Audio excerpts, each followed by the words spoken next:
Hello, hello. We are back. We are back. Um, okay. Got power now.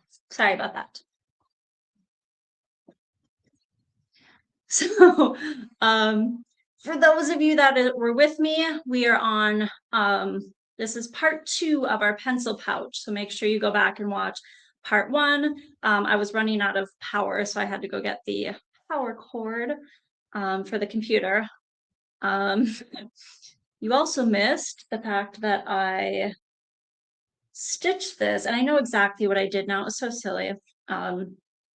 So I have to show you the mistake I made as well. It's unfortunately a pretty big mistake. Not great. Okay.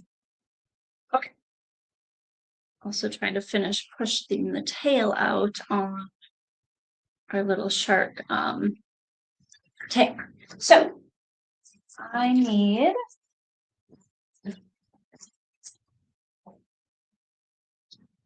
yay. I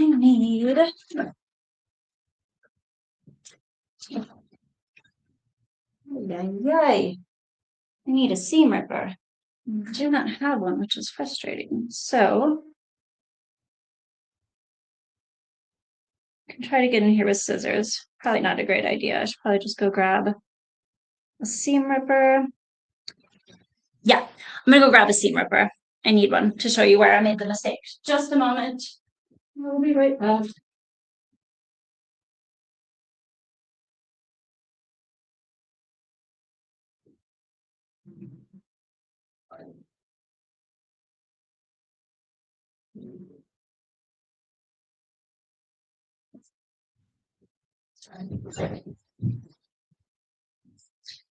Okay, so when I sewed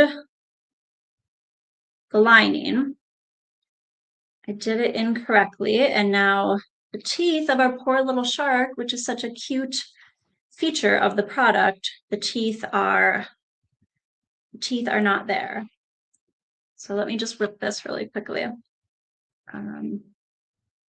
And I'll show you the right way to do it.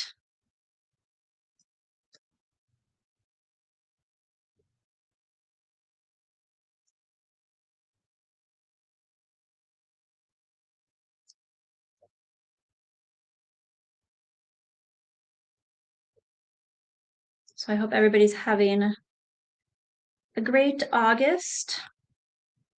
It is that back to school time, which when I saw this project, I was like, oh, that's perfect. Perfect project for this time of year.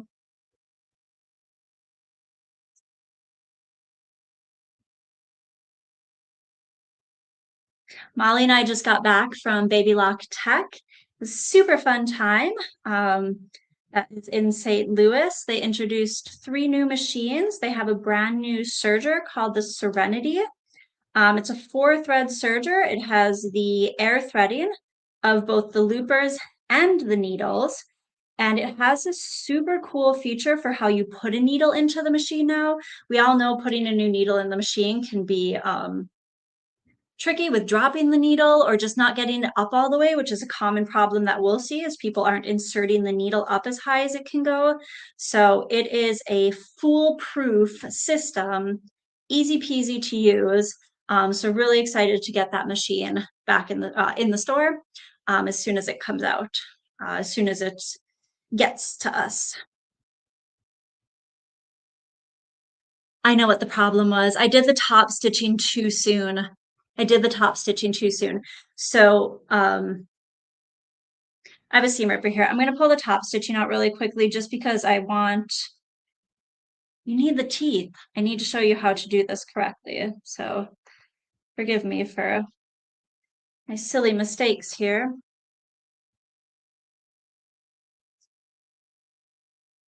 We've all had great fun sitting here with a seam ripper. Maybe not live in front of an audience, but we've all sat around with our seam ripper before. So that is tricky to do. I don't need to pull it all the way out. I'm just gonna do it here on this part. That's where it got a little iffy. Okay, right. Here we go. Switch to the other camera and show you the right way to do it. Here we go. So what I did when I put the right sides of the lining piece together is I left the teeth of the zipper flipped out. So I was sewing like this, which of course, then when I flip it open, okay, the teeth are caught in that zipper like a big silly. I want to shove those teeth back in like they were. So I'm sewing on all of the raw edges, sewing the lining onto those raw edges. So then when I flip it, ta-da, our shark has little teeth. So we are going to begin again. We line up the bottom pieces first.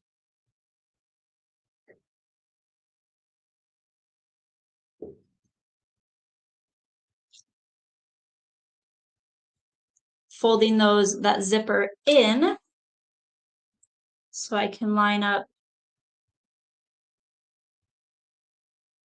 the raw edges of the lining with the raw edges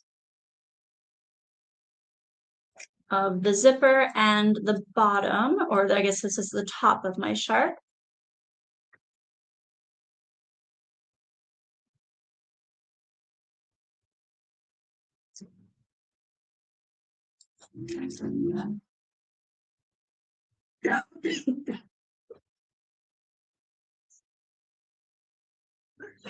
Excuse me. All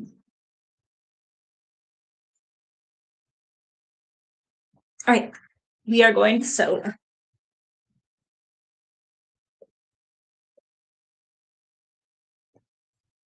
After a drink of water. All right. So now, because of where the zipper is, remember the teeth are folded in, that zipper is back on the left. So I'm going to move my zipper foot over to the left side. That's the great thing about the zipper foot. I don't have to figure out twisting my fabric to put it in a weird way. I just scoot the zipper over to accommodate which side the teeth are on.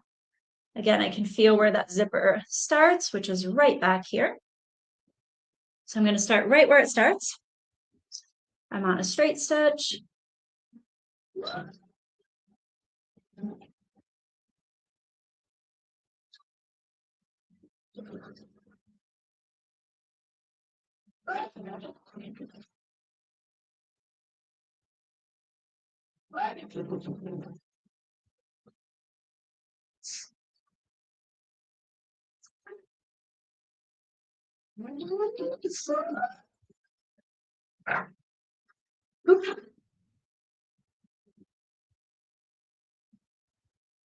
All the way to where the zipper ends, and then some locking stitches. Now, when we turn it right side out, there we go. He's got some teeth. So cute. There we go. This is where I could top stitch if I choose to. Now that I have that lining fabric in there, it's going to hold the lining fabric in place, so it's not going to shift too much. I'm not going to do the top stitching because we already did it, and I need to rip this one really quickly so we can resew it. Otherwise, you'll just have teeth on the bottom and or on the top and not on the bottom, which would actually kind of be pretty funny, kind of funny.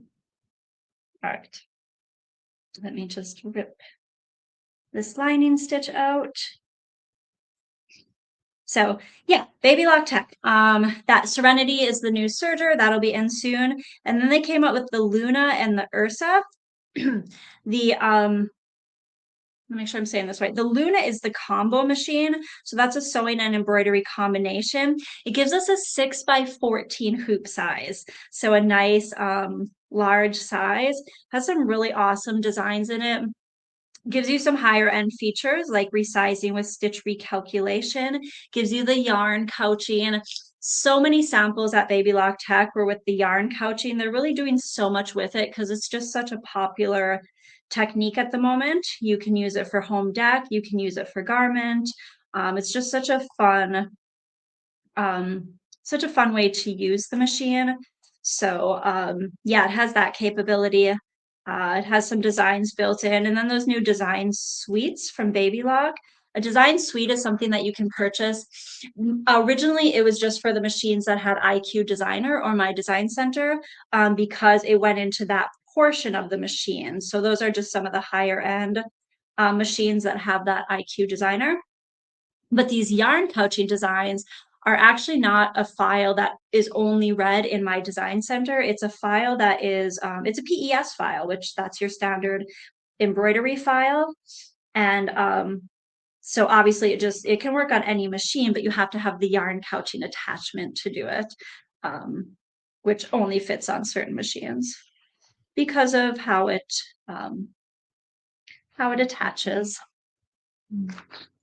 That's the one caveat there. You have to have the specific machines to do the yarn couching, which I know is a bit of a bummer, but the Luna and the Ursa, the Luna is the combo machine, so in an embroidery combination. It features the laser light on the sewing side of the machine, but it has this cool attachment on the front, so you can just scoot the little bar from left to right, and that will move your laser position. So if you're stitching in the ditch, stitching around an applique or something, you can just move the laser to where you need it to be. And then the Ursa is the embroidery only. So if you have a great sewing machine, but you want the yarn couching features or the resize you with stitch recalculation, the 8x14 hoop size, that machine, the Ursa, is the embroidery only. All right, I ripped it out. Let's pull that zipper down and away. And then right sides together, lining will pop on top with that zipper encased in, and we'll sew those edges together. Thank you guys for your patience as I fixed my mistake there. So we'll line this up. I'm going to do it the quick way. That may come back to bite me, but just don't want to take up too much of your time with my mistake there.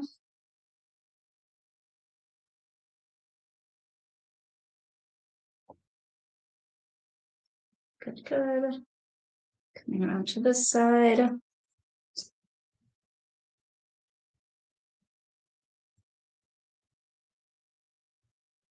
I'm sewing it on with that zipper foot.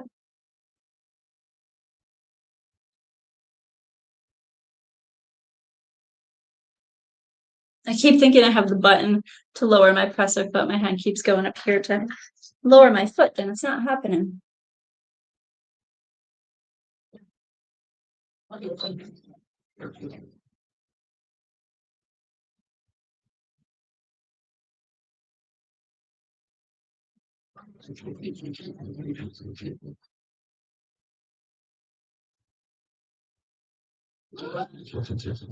The other nice guide on this foot that I guess I should talk about is zippers usually have a standard size from where the teeth are to the end of the zipper tape, and that's the width of this piece right here. So if I'm lining up the edge of my fabric with the edge of this zipper foot, I know that my zipper is usually butted up right against the edge. So it's a pretty nice guide as well to have for situations like this where I can feel the zipper, but I can't really see it. I also have that double check of just the edge of the presser foot itself.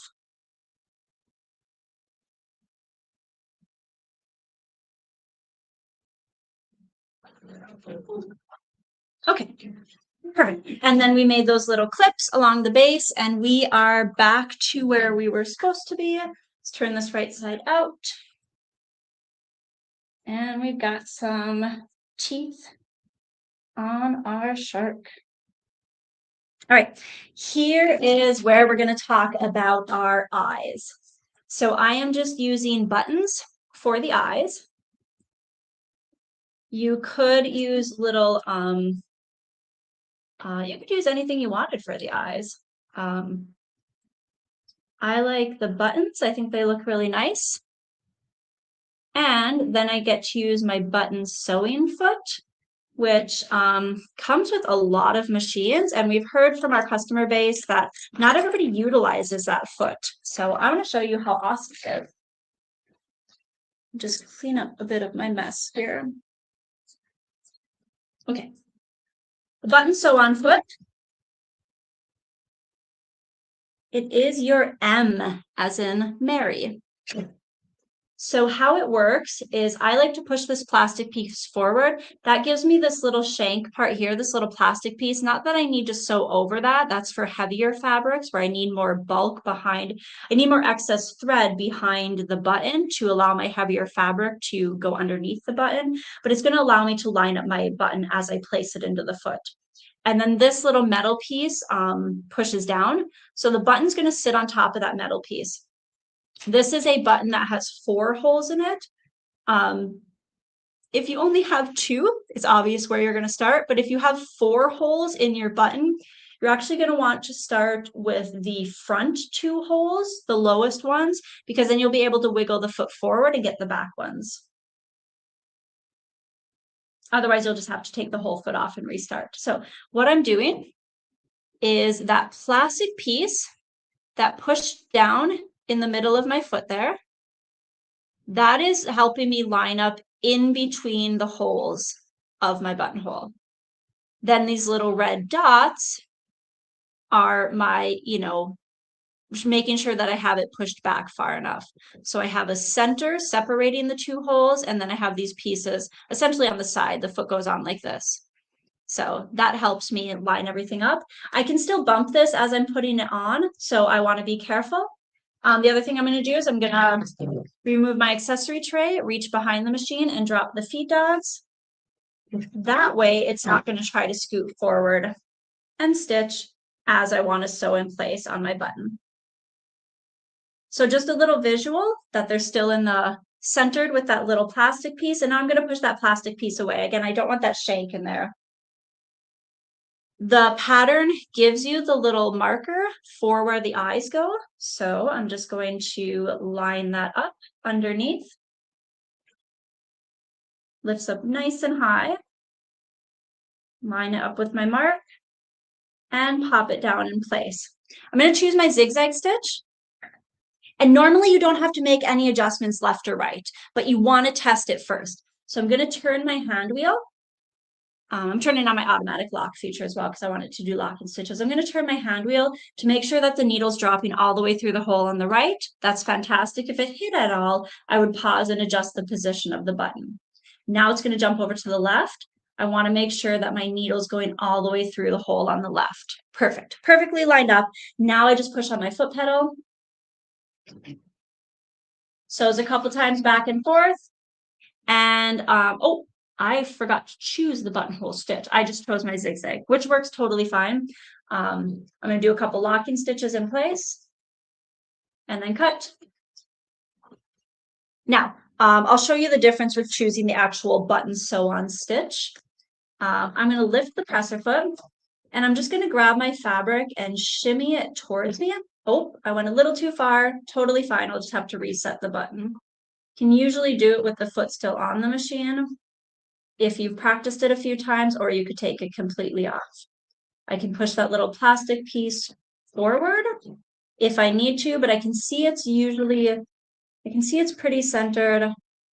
Pretty happy with that placement, but I'll again go ahead and double check by dropping my needle. Before we move on, there is a stitch on your machine for sewing buttons on. Essentially, it's still a zigzag stitch. Width is exactly the same as your standard zigzag stitch width, but it's going to sew back and forth maybe about 4 or 5 times and then stop automatically and do locking stitches, whereas the first time I forgot I hadn't chose that stitch, so it stitched back and forth more times than I needed to, and then I had to do the locking stitches myself. So no. The machine tells me I've chose that stitch and to put on the M foot, which we've already done. And now, same process as we just did. Let me let the camera focus. Drop my needle in the hole on the right. Drop my needle in the hole on the left. Placement is fantastic. Sews back and forth a few times. Does my locking stitches. And I can hit the scissors. If I feel like I'm not, want a stronger hold, it's okay to do it 2 times in a row. I'm going to do it 2 times in a row just because the thickness, I want it to match the other eye. Totally up to you. Pretty awesome. Look at that. It's the same thread color that I was already working on with this project. I like this foot a lot. Some people think, getting used to it, it takes a little bit more time than maybe just hand sewing it on, but hand sewing, no, thank you. I'll let the machine do it for me. All right, I'm gonna place my button, make sure my fabric is where I want it to be, line up with the mark, lower it in place. I will do that test, right and left. Oop, that's kind of close. It is kind of hitting the side of the button. So I'm going to scoot it to the left, just a hair. And then I'm going to check that right side one more time since I scooted it. Now I'm happy with that. Let it go. I'm going to let it go one more time.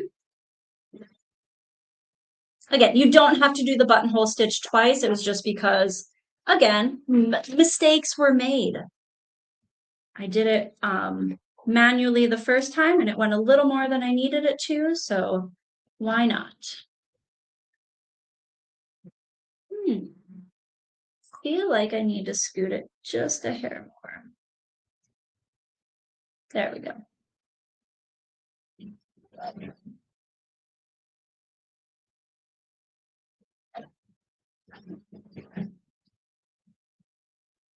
Those buttons are going nowhere. There are my adorable little eyeballs sewn on with the button sewing foot on my machine. I love it. All right, we are done with that foot. I hope that inspires you to use your button sew on foot. It's a great foot to use. Let me flip my notes, see where we're at in the project. Here is where now the directions tell you to go along and top stitch. I just got a little antsy with it and I top stitched way too soon, which caused our teeth to be a little completely hidden. That was just my fault. So now you could go ahead and top stitch. We're going to move on. Okay, I want to attach my zipper pull so now my shark's mouth can close. So what I want to do is I'm going to line up, pull the camera back a little bit here. I'm going to line up the two parts that I want to zip together. So just, lining pieces together. And I need these two pieces. This is where the zipper pull is going to start. Let me kind of cut some of these excess threads. All right. The video shows a nice little trick of actually cutting a couple of the zipper teeth off on one side. So snipping at this angle here, and that will help it kind of feed in. So we'll go ahead and pick this up and just try to snip off just like 2 of the zipper teeth. We don't need a lot, but just a little bit of an angle there. That will give us a little bit easier start. So what I want to do is feed in one side so I can see where the top is. I'm going to get that pull out of the way so you can see it. And I'm going to try to feed in the other side. When the teeth are in on one side, sometimes the other side takes a little bit to push in, but essentially I'm looking at the tops on both sides are even. So if I bring this a little bit closer, you can see how the top on the right, I can see it, top on the left is there. So I know that they're quite even. So now I just want to give a pull and I have connected my zipper. And as we flow around to the side, don't go all the way off the edge, but I can see teeth are matching up on the other side as well. Quite happy with that. So it takes a little bit of practice, but it's not super hard to attach that zipper pull. Some zippers are probably easier than others. All right, next step. Okay, now we want to deal with this lining here. So I am going to leave the zipper just like open, maybe just 2 inches. I am going to turn this inside out.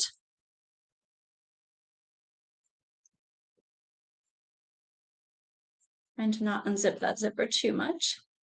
And what I want to do now is I want to take these lining pieces and I want to stretch them up this way. So they're kind of up and out of the way. And here's the body of my shark. I am going to stitch both sides of the shark from the bottom all the way up to where that zipper is.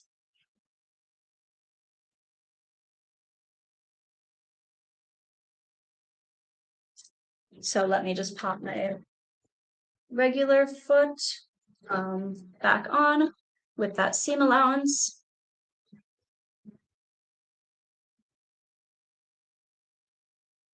Lining up the ends. Going back to a straight stitch, not doing a buttonhole stitch anymore, or button sewing stitch anymore. Just kind of a normal stitch length. And we're going to go sew from here and we're going to stop when we get to that zipper. I will do some tack. Oh, I have my feed dogs down. Don't forget, after you sew on your buttons, to reach back there and lift those feed dogs back up. Just as a side note, we hear this a lot as well. Your feed dogs do not jump up instantly. They have to get in rotation with your needle movement. So notice that the feed dogs will not jump up right away, but as soon as I start sewing, they're going to engage, and away we go.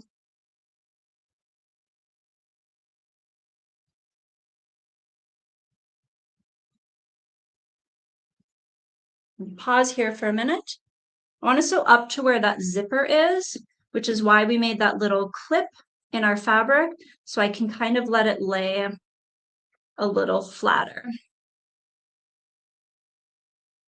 And we're going to sew, excuse me, all the way up to that.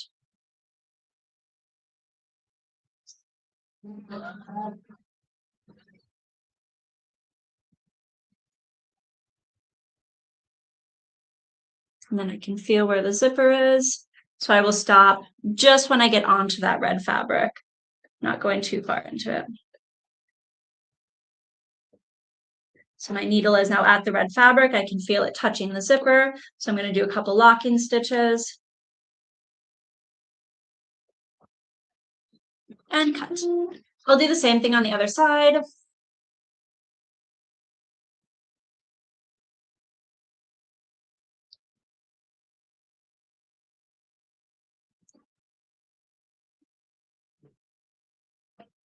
I'm trying to weave that fabric underneath and going all the way back to where the lining fabric would start.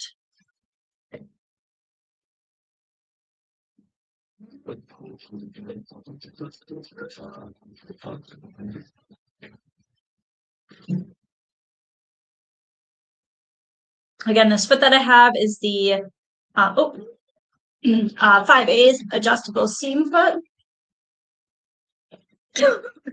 I scooted out to 3/8 of an inch because that's the seam allowance I need for this project.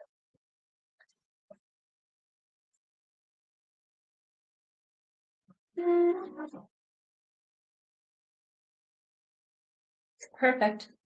I scooted it to 3/8 of an inch, but you have all of these notches here to move it to 1/2 an inch, 5/8, even an inch seam allowance. Okie dokie. So now we want to stitch the other half. Let me read instructions here. Yes, okay. Now we want to sew on the lining. So from where I stopped, I'm going to sew down the lining until I get to that mark that I made. That mark that I made is on the inside. So just to make sure I stop at the right point, I'm going to put a pin there or a clip there. If I had my marking pen here, like not the white chalk one, I could put a mark there. So I'll make sure those are lined up. And I'll just put a clip there so I remember to not sew all the way to the edge, because we know I would probably just keep sewing all the way to the edge. And I'll mark the other side as well. Line up those little pieces. And put my little clip. Okay, for this, we want to be careful. You want to go nice and slow. You are sewing over a tiny bit of the zipper, like a tiny bit of the zipper. So pressing everything out. I'm going to start right here where I stopped and sew down to those clips.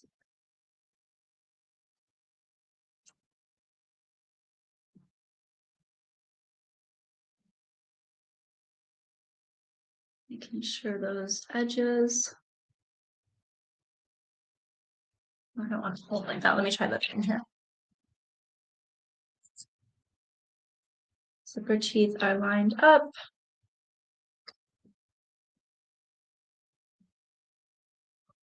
There we go. Okay.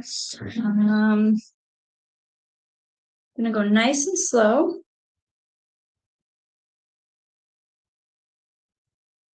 Couple lock-in stitches.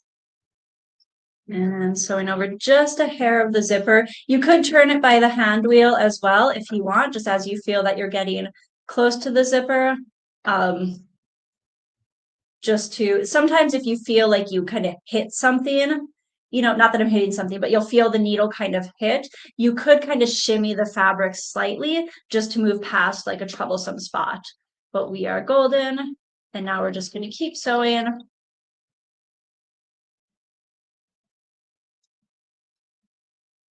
Take my clip out, and I am sewing right to this mark right here. There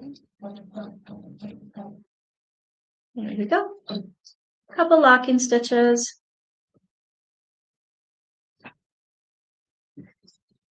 Awesome. We're going to do the same thing on the other side. Now I'll just be sewing in the other direction, but we're doing the exact same thing. Just want to make sure my marks are lined up.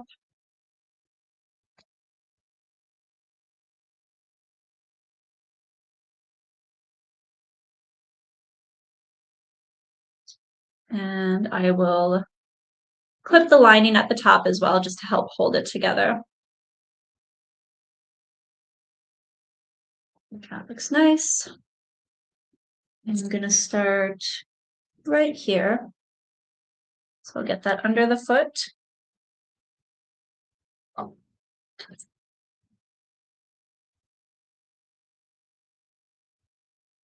little bit of a fold there. I'd like to match up those edges to get that fold out.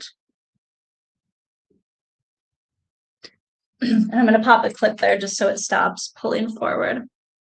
There we go. Peak for my little starting point. And here we go.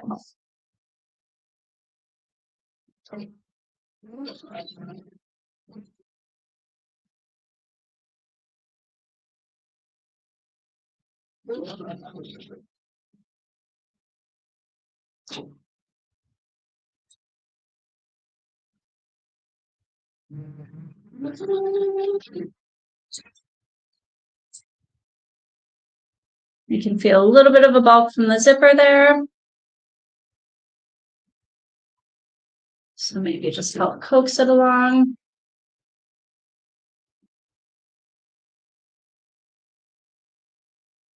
And just lining up completely with that stitch. So there's no gap. There we go. That's that. So we have closed everything. Okay, we're going to insert the tail. So let me just finish pushing this out. I'm just using my little seam ripper to get in here and push those edges out. Again, it's good to take your time with this, and just, it's a little fiddly with the fins because of the bulk. So any kind of turning tool that you can get in there and turn it out with helps nicely.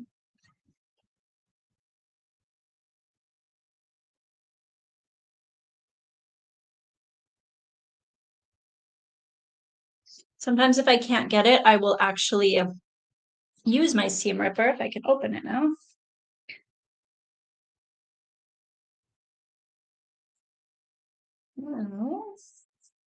Use my awl here to kind of reach in here and pinch the fabric and kind of help coax it out.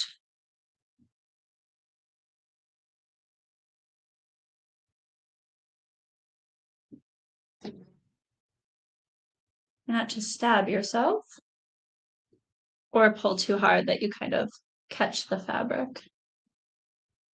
Okay, we're going to say that's fine. I think I could take a little bit more time and be more precise with it, but we're just gonna say it's good. All right, so here's my little tail fin. So how we need to do this? Cut. I am going to take the end of my body here, the shark body, not my body. So let me make sure I'm at the right step. Yes. So what I want to do is I want to take these side seams and I want to pinch them together. So they're coming together in the middle here, and I'm going to push those seam allowances open. So it looks like this. So those are my side seams that I squashed together. This is the seam from the two top parts of my body. Remember, the top was two parts, so I could put that dorsal fin in. So now I'm going to take the tail and I'm going to pop it in. You have one piece that is skinnier and one piece that is a little bit thicker and longer. The longer, thicker piece has to go towards the top, which again, we have this seam here, and I can also feel like the dorsal fin in there. So it won't be the end of the world, but I want to make sure that when I put it in, that longer piece is facing that top seam. So I am going to pop it in like this. Just shove it on in there.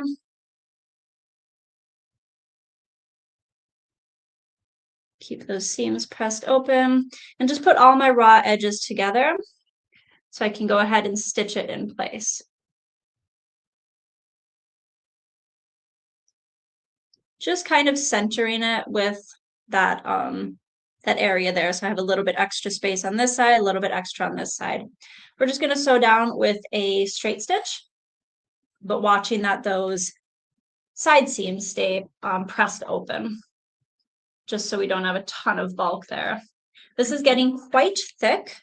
So again, that's why I recommend like a denim needle or a quilting needle, just to really help punch through those layers. The needle is super important to match with your fabric, just so you get the best outcome of your project, and so your needle's not taking too long to push through everything and like starting to hit the hook or the bobbin case of your machine. So there's very technical reasons as well that you want to use the correct needle for the type of fabric that you're sewing through. So there's a lot of bulk here. So ideally a sharper needle would punch through that a lot better. All right, I got my tail connected. So now we just need to turn the lining right side out. Squeeze everything through that little opening there.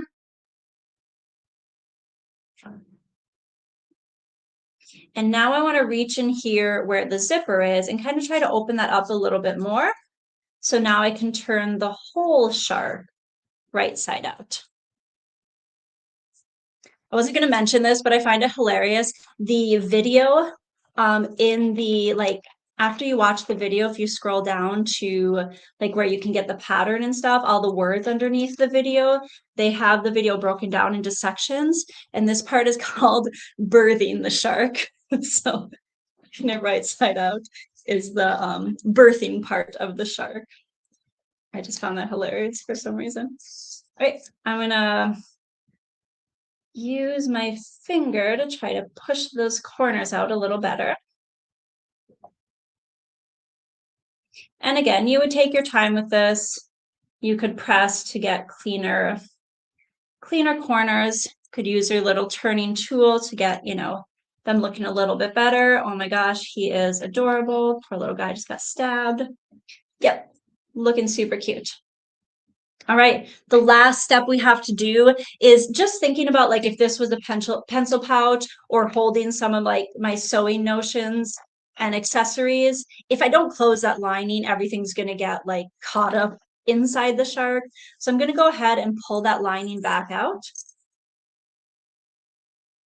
And I'm just going to go ahead and create that seam allowance, finger press, each side. And I'm just going to go ahead and top stitch this. Again, you could hand sew it. I am just going to machine sew it. Lining those up, little pin or clip to hold it in place. And I'm just going to top sew nice and close to that edge there.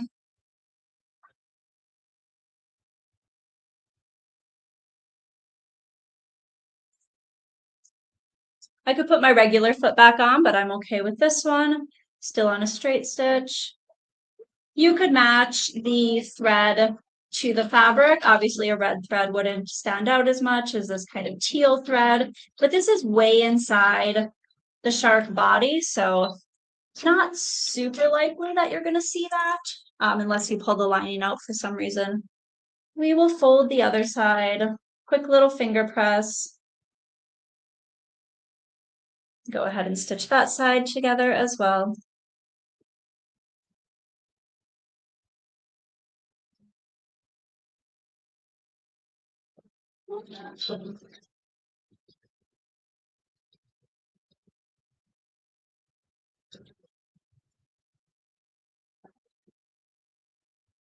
And then she does recommend for closing the bottom of it, kind of doing the same thing as when we inserted the tail, just taking these two pieces, opening it up so those side seams come together, folding the seam allowance down, and then one more time top stitching. I didn't, you know me, I got to the end and I was like, oh, we're just sewing it closed, and I just sewed it, folded it and sewed it flat. Again, it's inside, it's not gonna matter a ton, but this is how she recommends in the video closing it, is just with the same kind of side seams together type stitch. So we'll go ahead and do that.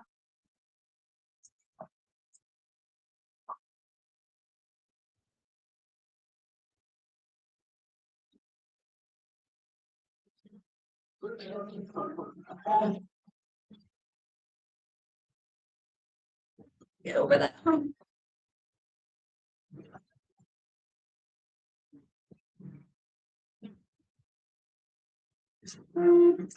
All right. Holy moly, we did it. Now we are done. We could trim off any little extra threads that we have around. Shove that liner back in.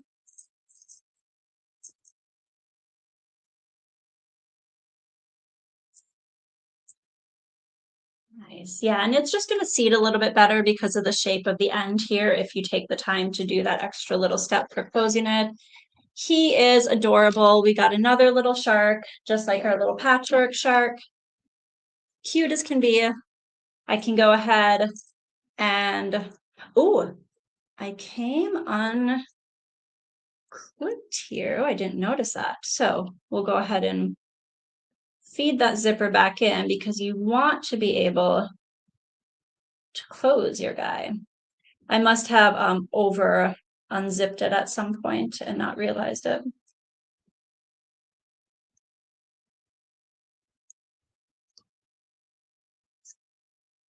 There we go.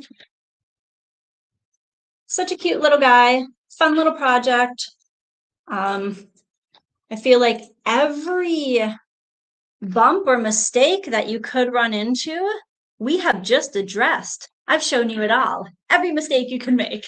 But yeah, I hope you guys enjoyed that. They are just the most adorable little projects, fairly easy to make. We did it in a little less than 2 hours, but I did a lot of talk at first about threading and winding a bobbin on the machine. We had to pause because I had to go grab stuff. So cute idea. Let me know if you have any questions. I'm happy to address them. I will also give the links for both the original blog for the pieced shark and then the actual video if you just have any questions over what I did. So thank you guys so much. Thank you guys for watching. Thank you, Linda. Thank you, Mom. Yeah, have a great day, guys. Appreciate you.